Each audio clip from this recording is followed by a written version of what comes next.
you all. Thank you. Wow. Thank you.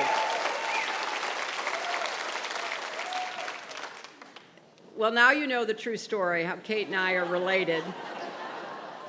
Originally, that's how I thought I got invited to be here tonight. And then I heard, no, it wasn't that you're related to Kate Clinton.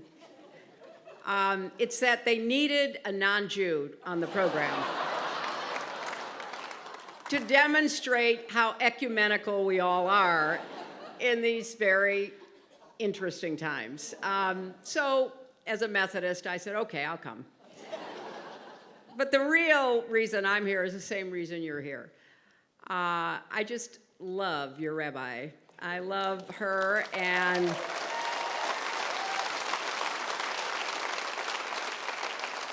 I am so grateful for the leadership she has provided to CBST, but even beyond the walls of that institution, the continuing example she has set and the work she has done reaching out to so many of us. I am also deeply grateful for my long friendship with Randy, and to be able to show up at an event where Randy is the spouse. I've been on both sides of that.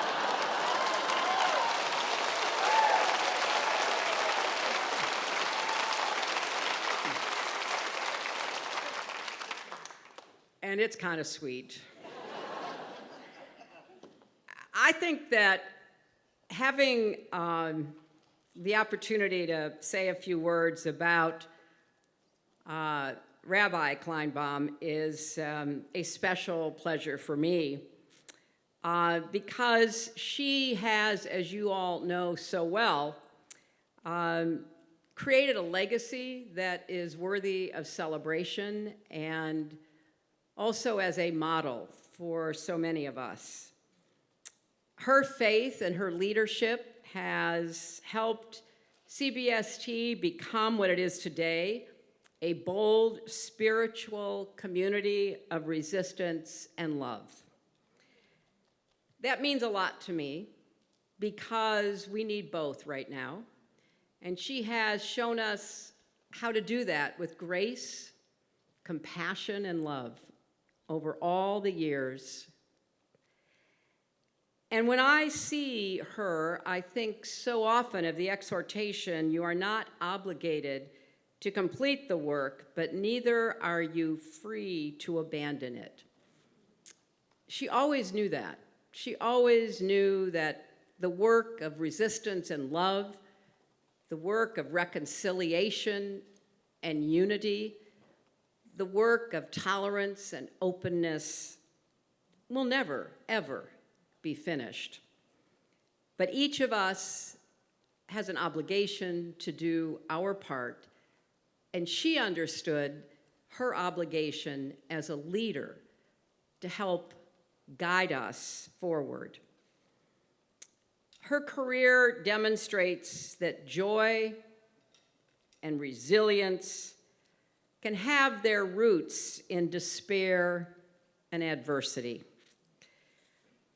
A great deal of what has brought us together over and over is a shared conviction that the language of morality and truth does not belong to those who claim it or who work to use it to limit the rights and freedom of others.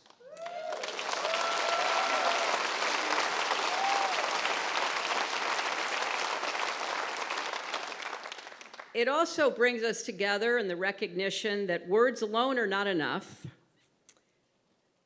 Compassionate faith must be exercised in action in order to nourish us, enable us to continue acting.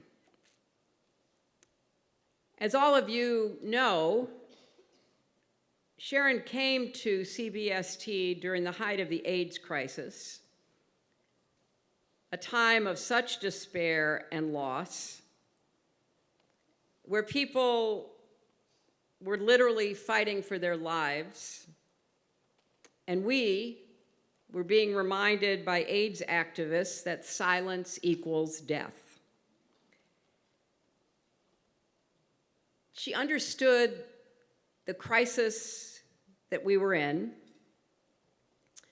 and she has worked all of these years to make sure we never go back to those days where people are shunned and maligned, diminished,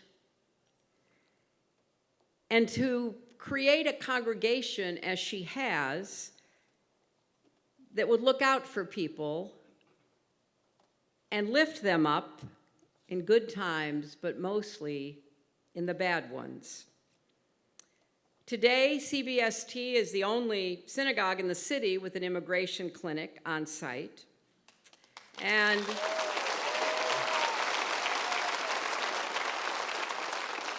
I know how important that work is because when I was Secretary of State, we revised the rules for asylum seekers to better protect those who faced persecution due to their sexuality in their home countries.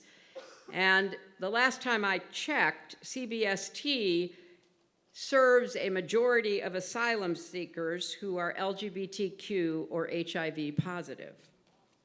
Where else would they be served and taken in?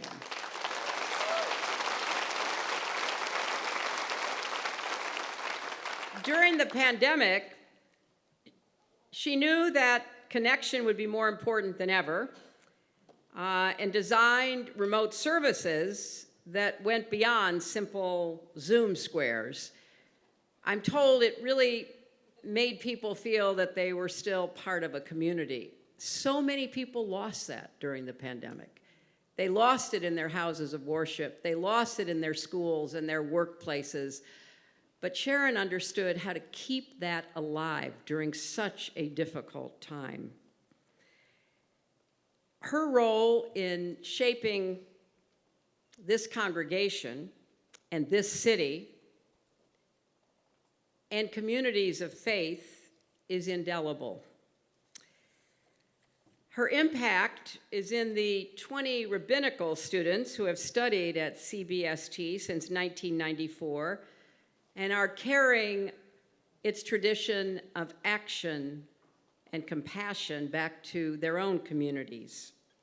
In the thousands of people who attend CBST's services for High Holy Days every year, and yes, in the lives of the immigrants who have found asylum and safety, in the spiritual guidance that she offers to the ill and their loved ones, not only, but particularly during the AIDS crisis, but in all of the health crises since.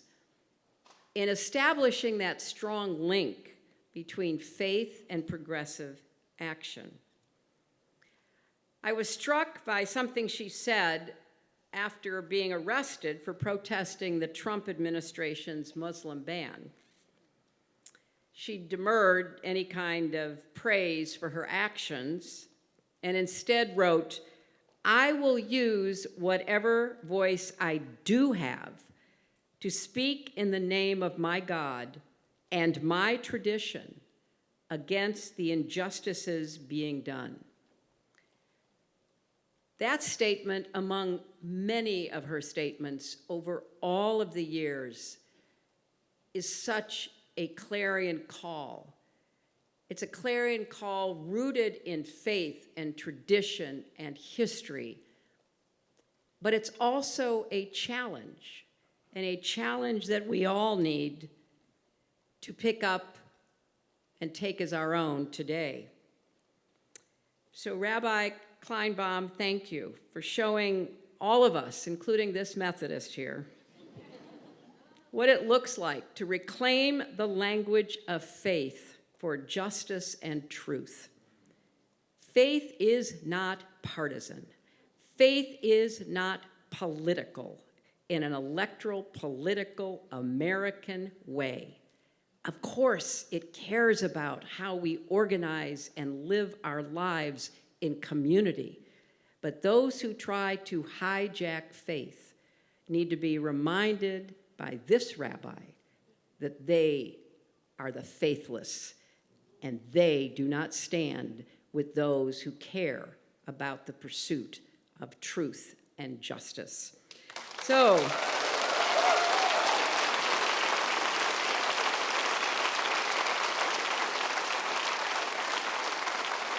I know this is a retirement celebration, and I do hope that Sharon has time to sit under her own vine and fig tree, and that she does get a well-earned rest, but that if we need her, she will answer the call.